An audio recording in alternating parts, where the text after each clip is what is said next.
প্রথমত, আপনার বিয়ের ক্ষেত্রে কোনো প্রকার ভুল করা যাবে না। বিয়ের ক্ষেত্রে আপনার কোনো রকমের ভুলের কোনো অবকাশ নাই।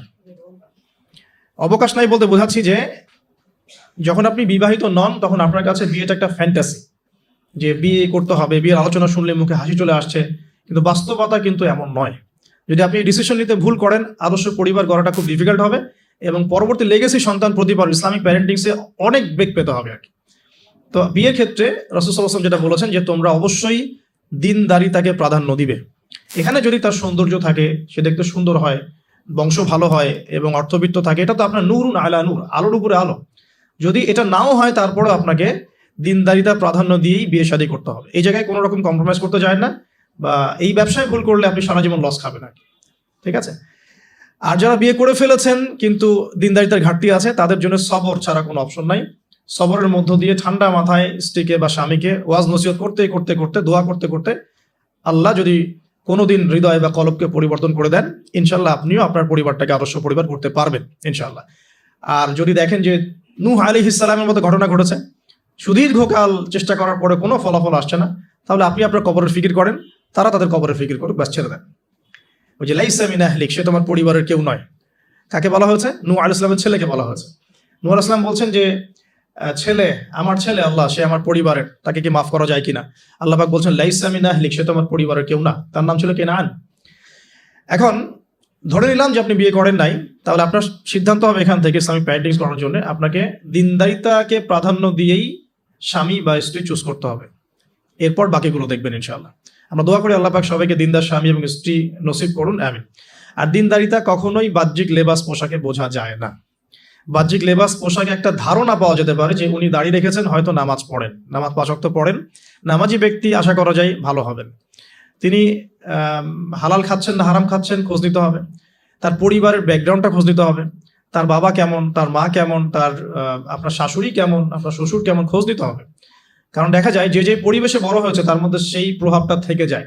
এ কারণে এর ব্যতিক্রম হতে পারে যে একটা নোংরা পরিবেশে থেকেও তো ইব্রাহিম আলাইহিস সালামের জন্ম হতে পারে, জাহেলি মক্কার মধ্যে থেকেও তো মুহাম্মদ সাল্লাল্লাহু আলাইহি সাল্লামের জন্ম হতে পারে। কিন্তু অ্যাজ ইউজুয়াল একটা কনসেপ্ট হচ্ছে যে যে পরিবেশে বড় হয় ওই বিষয়গুলো তার মধ্যে কিন্তু থেকে যায়। এটাকে কুফু বলা হয়। বিয়ের ক্ষেত্রে কুফুটা ইম্পর্টেন্ট, আপনারা খেয়াল রাখবেন যাতে করে বিয়ের ক্ষেত্রে ভুলগুলো না হয়, তাহলে সারা জীবন একটা বড় হ্যাসেল পোহাতে হতে পারে। আর বিয়ের পরে ঠিক করে নিব এই কনসেপ্টটাও ঠিক না। বিয়ের পরে ঠিক করে নিব এই কনসেপ্টটাতে গিয়ে অনেকে ভুল করেছে, উল্টা সে নিজেই বিভ্রান্ত হয়ে গেছে বা দাড়ি ছেটে ফেলেছে। স্ত্রীকে তো পর্দা করাতে পারেই নাই, উল্টো দাড়ি ছেটে ফেলেছে। এরপর আপনার লাইফটা শুরু হবে। বিয়ের সময় অবশ্যই মোহরটা কম করার চেষ্টা করেন, সামর্থ্য অনুযায়ী কম করার চেষ্টা করেন। যদি আপনার সামর্থ্য থাকে 1 কোটি টাকা মোহর দেওয়ার, অবশ্যই দিবেন। সবার তো সামর্থ্য থাকবে না। তাই মোহরের যে বিজনেসটা সমাজে আমরা দেখি, অহেতুক প্রতারণা করা, 20 লাখ 30 লাখ মোহর লিখে ফেলে পরবর্তীতে না দেয়া, মাফ নিয়ে নেওয়া, এটা চিটিংস, প্রতারণা মেয়েদের সাথে। আর একই সাথে আমরা যে যৌতুকে অভ্যস্ত হয়েছি, এটা একটা গায়রতহীনতার পরিচয়, ব্যক্তিত্বহীনতার পরিচয়। বিয়ের টোটাল কস্ট বিয়ার করবে ছেলের পরিবার। মেয়ের পরিবার যদি খুশি হয়ে কিছু দেয় সেটা নিতে কোনো আপত্তি নেই, খুশি হয়ে উইলিংলি কিছু দিলে নিতে আপত্তি নেই। চাপ প্রয়োগ করা যাবে না, যৌতুক তো বলাই যাবে না, টোটালি নিষিদ্ধ, হারাম, ইসলামে টোটালি হারাম। এরপরে লাইফ শুরু হবে। ধরে নিলাম যে আলহামদুলিল্লাহ কাপলের মধ্যে ইসলামিক আন্ডারস্ট্যান্ডিং আছে, এখন তারা পরিবার শুরু করবেন আলহামদুলিল্লাহ। বিয়েটা খুব সহজ করবেন। যে বিয়ে যত বেশি সহজ সেই বিয়েতে তত বেশি বরকত, যে বিয়েতে যত কঠিন, লৌকিকতা বেশি, এটার বরকত তত কম হবে। বিয়ের অনুষ্ঠানগুলোর ক্ষেত্রে কোনো রকম বেপরদামির সুযোগ দিবেন না, যত সহজে ইসলামিকভাবে করে ফেলা যায় করে ফেলবেন। অনেকে দেখা যায় প্রেম করে নিজেরাই কাজী অফিসে গিয়ে বিয়ে করে ফেলছেন, এটার সাথে আমি একমত না। কারণ এখানে সাক্ষীর প্রয়োজন আছে, অভিভাবকের প্রয়োজন আছে, মোহরের প্রয়োজন আছে, কালিমা লা ইলাহা ইল্লাল্লাহর উপস্থিতিতে খুতবার বিয়ের প্রয়োজন আছে। এভাবে ম্যারেজগুলো যেগুলো হচ্ছে বেশিরভাগই আমাদেরকে জেনার দিকে নিয়ে যাচ্ছে, এবং দীর্ঘস্থায়ী জেনা, 1 দিন 2 দিন না, বছরের পর বছর থাকছেন, জেনা করতেই আছে। তো একটা পয়েন্টস মিস করেছি, একটু টাচ করে দিই, যে বিয়ের আগে নিজেদেরকে পবিত্র করে নিয়ে নাকি, যদি অপবিত্র জীবনেও থাকেন বিয়ের আগেই নিজেকে পবিত্র করে নিয়ে। কারণ এটাই স্বাভাবিক যে একজন পবিত্র সত্তা আরেকজন পবিত্র সত্তাকে পাবে, এটাই স্বাভাবিক। অপবিত্রতা আর পবিত্রতা কখনো একসাথে হয় না। যদি একসাথে হয়ে যায় তখন বিশ্বযুদ্ধ লেগে যাবে আর কি। কথা বুঝতে পারছেন? নিজেকে আগে পবিত্র করে নিয়ে, আর পবিত্র করার জন্য আল্লাহর কাছে প্রমাণ করতে হবে যে আল্লাহ আমি তোমার বান্দা বা বান্দি। যখন আল্লাহ পাক দেখবেন হ্যাঁ আপনি সত্যি অনেস্টলি মন থেকে তওবা করছেন এবং পবিত্র হওয়ার চেষ্টা করছেন, আল্লাহ পাক সুযোগ করে দিবেন ইনশাআল্লাহ তাআলা। এরপর একটা কথা, যে বিয়ের আগেই পড়াশোনার যে সিলেবাসগুলো যেগুলো বললাম এটা কভার করে নিন। কারণ বিয়ের পরে এটা বলা সহজ যে বিয়ের পরে করে নিব, কিন্তু বিয়ের পর রেসপন্সিবিলিটি বাড়বে, এটা করার জন্য খুব একটা বেশি সময় পাবেন না। তো বিয়ের আগেই পড়াশোনাগুলো করে ফেলার চেষ্টা করলে ভালো হয়। আর বিয়ের পর গবেষণা করবেন, বিয়ের পরে হবে গবেষণা। আর বেসিক পড়াশোনার লেভেলগুলো বিয়ের আগে শেষ করে ফেলাটা খুব ভালো। এই জন্য গভর্নমেন্টের যে বয়সগুলো দেওয়া হয়েছে ফিক্স করে, এই বয়সগুলো প্রয়োজন আছে। যদিও ইসলামে এরকম ম্যান্ডেটরি কিছু নাই, কিন্তু এই লেভেলটার প্রয়োজন আছে। বিকজ 18-21 আগে আমাদের পড়াশোনা সবার খুব একটা শেষ হয় না, আর ম্যাচুরিটি খুব একটা আসে না, ইকোনমিক সোর্সও তৈরি হয় না। বিয়ের আগে কমপক্ষে একটা হালাল ইকোনমিক সোর্স তৈরি করেন, না হলে আপনার গায়রত ব্যক্তিত্ব কমে যাবে। যখন পুরুষদেরকে কারো কাছে হাত পাততে হয় তখন তাদের ব্যক্তিত্ব কমে যায়। আর পুরুষরা যখন স্বাবলম্বী থাকে, হোক সেটা মাসিক 10,000 বা 20,000 হোক না কেন, স্বাবলম্বী থাকলে তারা গায়রতের পরিচয় দিতে পারবে ইনশাআল্লাহ। কারণ একটা কথা আছে যে ডলার টক্স, মানে ডলার বা টাকা, মানি টক্স, মানে কথা বলে আর কি। যখন আপনি সবার মানে ডিমান্ডগুলো ফুলফিল করতে পারছেন, আপনার বোন, আপনার স্ত্রী, সন্তান, শ্বশুর শাশুড়ি, আত্মীয় স্বজন, আপনি তখন সুপার হিরো। যখন আপনি পারছেন না, আপনার মুত্তাকি, আপনার তাকওয়া, আপনার ঈমান, আপনার অন্যান্য বিষয়গুলো খুব একটা মানুষের কাছে হাইলাইটেড হয় না। কারণ মানি টক্স, মানে কথা বলে আর কি। আপনার স্ট্যাটাস ইট টক্স, এটা কথা বলে। তো এই জন্যে গায়রত বজায় রাখতে হলে আপনাকে একটা উপার্জনের সোর্স তৈরি করতে হবে। এর জন্যে আমি বলি যে সূরা ওয়াকিয়া পড়েন, চারটার নামাজে অভ্যস্ত হন, সেজদায় গিয়ে আল্লাহকে বলেন আল্লাহুম্মা কফিনি বিহালালিকা আন হারামিক ওয়া আগনিনি বিফাদলিকা আম্মান সিওয়াক। ইনশাআল্লাহ হালাল রিজিকের পথ প্রশস্ত হবে ইনশাআল্লাহ। আর হারামে যায় না, কারণ পরবর্তী প্রজন্ম তখন হারামখোর হয়ে বড় হবে আর কি। আসুন সামনে যাই। এবার বিয়েটা সহজ করে ফেলেন। করার পর স্বামী স্ত্রী তাদের মধ্যে যে সম্পর্কটা, এই সম্পর্কটা শুরু হবে 2 রাকাত সালাত থেকে। প্রথম রাতে 2 রাকাত সালাত পড়ে নেবেন, ওযু অবস্থায় সালাত পড়ে ডিসকাস করবেন জীবনের উদ্দেশ্যগুলো সম্পর্কে। ফ্যান্টাসির কারণে এমন কিছু করে যায় না প্রথমে, যাতে করে সে আবার আতঙ্কিত হয়ে পড়ে। সময় দেন, তাকে টাইম দেন, তার সাথে নরম হন, কোমল হন। বিকজ একটা মেয়ে, যারা সতীসাধী মেয়ে, তারা পুরুষকে গ্রহণ করার আগে খুব ভালো করে তাদের মনের মতো একজন মানুষ তারা মানে কল্পনা করে, প্রত্যাশা করে, এবং আতর্কিত বিষয়গুলো তারা খুব একটা পছন্দ করে না। ঠিক আছে? আর পুরুষের সাইকোলজি কিন্তু ডিফারেন্ট। পুরুষ কিন্তু ওভার অ্যাগ্রেসিভ হয়ে যায় অনেক সময়। সো তাকে টাইম দেন, তাকে সময় দেন, আপনাকে বোঝার সময় দেন, কথাবার্তা বলেন, কন্টিনিউ করেন। দেন আপনি অবশ্যই 2 রাকাত সালাত পড়বেন। সালাত পড়ে আল্লাহর কাছে দোয়া করবেন দুজনে। দোয়া করার পর আল্লাহুম্মা ইন্না জান্নিবনা শাইতান ওয়া জান্নিবাশ শাইতান মা রাযাকতানা, এই দোয়াটা পড়তে ভুলবেন না। এই দোয়া পড়ার পরে আপনি আপনার ভালোবাসার ইজহার করেন। ইনশাআল্লাহ তাআলা আল্লাহ পাক যদি আপনাদেরকে সেই মিলনের ফলে সন্তান দেন, ওই সন্তানকে শয়তান কোনো ক্ষতি করতে পারবেন ইনশাআল্লাহ। আমি বোঝাতে চাচ্ছি প্যারেন্টিংসের সাথে প্রত্যেকটা বিষয় লিঙ্কড আপ আছে আর কি। বিয়ে একটা মেজর টপিক প্যারেন্টিংসের ক্ষেত্রে। আপনার এনভায়রনমেন্ট, আপনার স্বামী স্ত্রী আন্ডারস্ট্যান্ডিং, এই যে মিলনের সময় দোয়া পড়া, এবং এরপর দেখা গেল যে একসময় আপনার স্ত্রী কনসেপ্ট করলো বা সে গর্ভবতী হয়েছে। এখন আপনার রেসপন্সিবিলিটি বেড়েছে। যতদিন সে সন্তানটাকে ধারণ করে রাখবে, এই সময়টুকুর মধ্যে তাকে কোনো প্রকার হারাম কাজে লিপ্ত করতে দেওয়া যাবে না। আমাদের সমাজে দেখা যায় সন্তান যারা জন্ম দিচ্ছেন, মায়েরা, এই 9 মাস তারা হিন্দি মুভিজ দেখেন, সিরিয়ালস দেখেন, তারপরে হয়তো গীবত করেন, গল্পগুজব করেন, হয়তো সময় নষ্ট করে। এখন তো স্মার্টফোনের যুগ, সারাদিন ফেসবুক, ইউটিউব, টিকটক, ইনস্টাগ্রাম নিয়ে পড়ে থাকেন। এই প্রতিটা কাজ গর্ভের সন্তানের উপর প্রভাব ফেলে।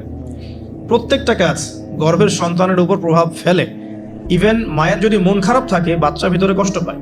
মা যদি প্রফুল্ল থাকে, হাসি খুশি থাকে, বাচ্চা কিন্তু ভিতরে ভালো থাকে। মেডিকেল সায়েন্স পড়েন, আমরা প্যারেন্টিংস নামে একটা বই সাজেস্ট করছি, ওই বইটা পড়ে দেখেন, ডিটেলস সব লেখা আছে। তো মায়ের এখানে সময় কাটানোটা খুব ইম্পর্টেন্ট। কিভাবে আমরা সময় কাটাচ্ছি? গর্ভবতী অবস্থায় এই 9 মাস মায়েদের উচিত বেশি কোরআন তেলাওয়াত করা, আল্লাহর জিকির আজগার করা, নামাজ না ছাড়া, হ্যাঁ, ভালো কিছু দেখা, ভালো কিছু শোনা, যত রকম হারাম এবং কবিরা গুনাহ আছে এগুলো থেকে দূরে থাকার চেষ্টা করা। এরপর ইনশাআল্লাহ সন্তান ভালো হবে। আল্লাহ পাক দোয়া করি সন্তান যেন সুস্থ স্বাবলম্বী হয়। পাশাপাশি মেডিকেল চেকআপসগুলো নিয়মিত করাবেন, কারণ এটা খুব ইম্পর্টেন্ট ফ্যাক্ট। অনেক সময় দেখা যায় যে আমরা মানে পর্দার যেহেতু একটা বিধান আছে, তো পর্দার বিধান পালন করতে গিয়ে আমরা দেখা যায় আলট্রা করাবো না, আমরা এই ডাক্তারের কাছে নিব না, হ্যাঁ, আমরা নর্মাল করাবো, বাসায় করাবো, হসপিটালে নিব না, কিছু ওভার এগ্রেসিভ থিঙ্কিংস চলে আসে আর কি। পর্দা করবো, তাহলে মহিলা ডাক্তার দেখাতে হবে, আলট্রা খুঁজে বের করতে হবে, কে আলট্রা মহিলা ডক্টর আছে, আলট্রা করতে পারে, খুঁজে বের করতে হবে, ক্লিনিক সেভাবে পরিবেশ তৈরি করতে হবে। এই জন্য আমি বলি, মানে আমার একটা স্বপ্ন আছে যে ঢাকা শহরে একটা ভালো ক্লিনিক আর হসপিটাল করা, যেখানে সবকিছু ইসলামিকভাবে চলবে। মানে এটা দরকার আছে। আপনারা যদি আমরা ফেস করেছি তো আমরা বুঝতে পারি দরকার আছে। একটা হসপিটালে যান, দেখবেন পরিবেশ এনভায়রনমেন্ট ইসলামিক না।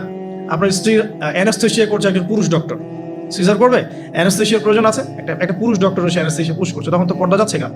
পর্দা চলে গেল।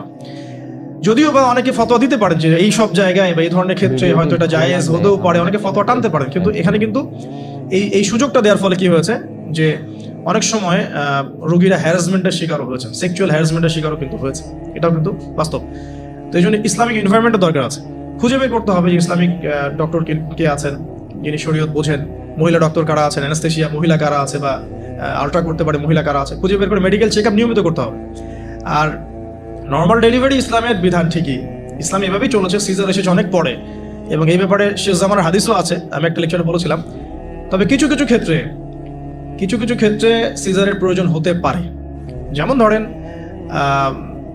মায়ের মানে রক্ত স্বল্পতা, অন্য অন্য জটিলতা দেখা দিয়েছে, হ্যাঁ, সন্তানের পজিশনে জটিলতা দেখা দিয়েছে, বা মানে উল্টো সন্তান আছে, মাথা এদিকে পা ওদিকে, কিছু জটিলতা হতে পারে। আবার অনেক সময় মায়েদের কিছু খিচুনির প্রবলেম হয়, ডক্টররা ভালো বুঝতে পারবেন। তবে এখানে দেখা যায় সাইকোলজিক্যালি অনেক সময় ডক্টররা কি করেন, রোগীদের সাথে একটু সাইকোলজিক্যাল চর্চা শুরু করেন আর কি, ভয় দেখানোর একটা প্রবণতা দেখা যায়। পরে আমরা বলি আচ্ছা ঠিক আছে করে ফেলেন। তো এখানে একটা বিজনেস জড়িত আছে, আপনারা খুব ভালো করেই জানেন যেখানে একটা বিজনেস জড়িত আছে। আর যখন একটা মায়ের একটা সিজার হয়ে যায়, পরবর্তী বাচ্চাগুলো কিন্তু নর্মাল হওয়া খুব ডিফিকাল্ট, এবং তার সারা জীবন একটা হ্যাসেল তাকে পোহাতে হয়। যাদের হয়েছে তারা জানে। তো আর নর্মাল হলে আপনি যে আমাদের আগে দাদি নানি দেখবেন 11টা বাচ্চা, আমার নানির 11টা বাচ্চা, 12টা বাচ্চা, আমার নানির বাচ্চা, সব নর্মাল, কোনো সমস্যা হয়নি। তারা কিন্তু ফ্রেশ খাবার খেতেন, ভালো এনভায়রনমেন্টে থাকতেন, কায়িক পরিশ্রম করতেন, তারা ফিজিক্যালি স্ট্রং ছিলেন। এখনকার মেয়েরা এমন নয়, ফিজিক্যাল স্ট্রাকচার দুর্বল, কায়িক পরিশ্রম কম, ফুড হ্যাবিট ভালো না, ঠিক আছে, ফুড হ্যাবিটটা টোটালি অন ইসলামিক, ঘুমের ঠিক নাই, খাওয়ার ঠিক নাই, হ্যাঁ, এক্সারসাইজ নাই, অনেক কিছু নাই। দেখবেন তারা ফিজিক্যালি উইক, মেন্টালি উইক, তখন দেখা সিজারের প্রয়োজন হয়, নর্মাল ডেলিভারি করতে পারে না। এই জায়গায় ডিফার করবে আমাদের ক্ষেত্রে। আমরা চেষ্টা করব যে আমাদের মানে পরিবারকে ভালো খাবার খাওয়াতে, ভালো রুটিনে চলতে, এবং ভালো মেডিকেল চেক আপ করাতে, যাতে করে নর্মালি হয়। দেখবেন বাইরের বিশ্বের কান্ট্রিগুলোর মধ্যে কিন্তু খুবই কম সিজার হয়, খুব কম। কানাডায় দেখেন, আমেরিকায় দেখেন, ব্রিটেনে দেখেন, জার্মানিতে দেখেন, ফ্রান্সে দেখেন, খুবই কম সিজার হয়। যদি জটিলতা খুব বেশি দেখা যায় তখন তারা সিজার করতে চায়, এর আগে কিন্তু করতে চায় না। তাদের প্রযুক্তি অনেক ভালো, অনেক প্রযুক্তি আছে। আমরা কেন এই জায়গায় মানে এভাবে একটা জুলুমের শিকার হচ্ছে, এটা আমাদের ভাবা উচিত। এবং আমার মনে হয় ইসলামিক এনভায়রনমেন্টের এই যে আপনার মেডিকেল সেক্টরগুলো গড়ে তোলা উচিত। এখানে যাদের সামর্থ্য আছে তাদের এইসব প্রজেক্টে হাত দেওয়া যেতে পারে। আল্লাহ পাক আমাদেরকে তৌফিক দান করুন। তো এরপরে যখন সন্তান হয়ে যাবে, প্রথম কাজই দেখবে, সন্তান হওয়ার পরেই তাকে নিয়ে হইহুল্লাহ শুরু হয়, হ্যাঁ, টানা হেসরা, এটা ওইটা, কি বলবো, অপারেশন থিয়েটারে অহেতুক কথাবার্তাগুলো হয়, এই কথাগুলো সন্তানের কানে প্রবেশ করে। অথচ সুন্নাহ হচ্ছে সন্তান হয়ে গেলে তাকে নিয়ে আল্লাহর কাছে দোয়া করার পর তার কানে আল্লাহু আকবার, আল্লাহু আকবার, আশহাদু আল্লা ইলাহা ইল্লাল্লাহ, আমরা যে আযান দিই আশহাদু আন্না মুহাম্মাদুর রাসূলুল্লাহ, এটা কানের মধ্যে শোনানো, এটা একটা সুন্নাহ, গুরুত্বপূর্ণ সুন্নাহ। তারপর তাকে তাহনিক করা উচিত। তাহনিক তো আমরা উঠেই গেছে সমাজ থেকে, তাহনিক আবার কি জিনিস? ডক্টররা তাহনিক শুনলে আটকে উঠবে আর কি। তাহনিক হচ্ছে যে কোনো আলেম, কোনো বুজুর্গ, যিনি পরহেজগার, আল্লাহওয়ালা, মারেফতওয়ালা মানুষ, তিনি খেজুর বা কোনো মিষ্টি জাতীয় মধু, খেজুর, এই টাইপের কিছু একটু চিবিয়ে বাচ্চার জিহ্বার মধ্যে একটু খালি লাগিয়ে দিবে, এটা তাহনিক সুন্নাহ। তো এখন মুখে তো জর্দার, পান আর সিগারেট, তো এই মুখ দিয়ে তো তাহনিক হবে না, হবে? আল্লাহওয়ালা সত্যিকারের মানুষ খুঁজে বের করতে হবে। যাই হোক, যদি আপনি না পারেন, খুঁজে না পান, আপনি আপনার সন্তানের তাহনিক করেন, যথেষ্ট। আপনি দোয়া করেন, 2 রাকাত নামাজ পড়ে আল্লাহ শুকরিয়া আদায় করেন। আমি নিজের জীবনের ঘটনা থেকে বলছি আর কি। আমার ইন টোটাল 4 সন্তান। 1 সন্তান আল্লাহ নিয়েছেন, 1 সন্তান আল্লাহর কাছে আছেন, জন্মের পরেই আল্লাহ পাক তাকে নিয়েছেন, আলহামদুলিল্লাহ। ইনশাআল্লাহ তার সাথে আমাদের জান্নাতে দেখা হবে ইনশাআল্লাহ। আর এখন আমার 1 মেয়ে এবং 2 ছেলে। তো প্রত্যেক ছেলে এবং মেয়ের সময় ওয়াইফকে ঢোকানো হয়েছে, আমি জায়নামাজেই, যতক্ষণ পর্যন্ত বাচ্চা আমার হাতে আসে না আমি জায়নামাজেই ছিলাম।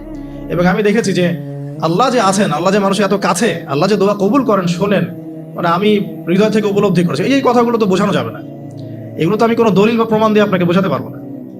এটা আপনি ফেস করলে না, ফিল করলে বুঝতে পারবেন। তো সেজদায় দোয়া করতে করতে চোখের পানি ফেলার সাথে সাথে দেখা যায় যে নার্স এসে বলেছে আমাকে যে আর কাঁদতে হবে না, এই যে মেয়ের কান্না শোনেন। এমন হয়েছে আমার সাথে। কারণ মানে স্ত্রীর যে প্রসব বেদনা, এটা দেখে কিন্তু স্বামী আসলে ঠিক থাকতে পারে না, তাদের প্রচন্ড কষ্ট হয়। এবং এই কষ্টটা এই কারণেই হয়তো নবী সাল্লাল্লাহু আলাইহি ওয়াসাল্লাম বলেছেন, তোমার সবচেয়ে সেরা অধিকার পাওয়ার, মানে ভালো ব্যবহার পাওয়ার অধিকার রাখে তোমার মা, এরপর তোমার মা, তারপরেও তোমার মা, এরপর তোমার বাবা। তো মায়ের এই যন্ত্রণা শুধু মায়েরাই বুঝতে পারবে। তো আপনি যদি জান্নাত পেতে চান, মায়ের সেবা করেন, মায়ের খেদমত করেন, মাকে সন্তুষ্ট রাখেন, ইনশাল্লাহ জান্নাত পেয়ে যাবেন ইনশাআল্লাহ। আর এই যুগে কিন্তু মা বাবার সাথে দাস দাসীর মতো আচরণ করা হয় আর কি। তো খেয়াল রাখবেন এই বিষয়গুলো, মায়ের হকটা কখনো নষ্ট করেন না। আর তার মেয়েদের প্রতি একটাই আমার, মানে তাদের প্রতি আমার কনসেপ্ট অফ ভিউ হচ্ছে এরকম যে কঠিন হয়ে তাদের সাথে কোনো লাভ নাই। আসলে আদতে আলটিমেটলি কঠিন হয়ে কোনো লাভ নাই। দুই একদিন হয়তো ঝগড়াঝাটি হতে পারে, মনোমালিন্য হতে পারে, কিন্তু কঠিন হয়ে তাদেরকে লাইনে আনা খুব একটা যায় না। নরম হয়ে বুঝিয়ে সুঝিয়েই, ভালো ব্যবহার, ভালোবাসা, মহব্বত দিয়েই সম্ভব ওদের মন জয় করা, আদারওয়াইজ সম্ভব না। আসুন এরপরে, ভিডিওটি ভালো লাগলে আমাদের চ্যানেলটি সাবস্ক্রাইব করতে ভুলবেন না। আপনার কাছে কোন হুজুরের ওয়াজ সবচাইতে বেশি ভালো লাগে তা অবশ্যই কমেন্টে জানিয়ে যাবেন।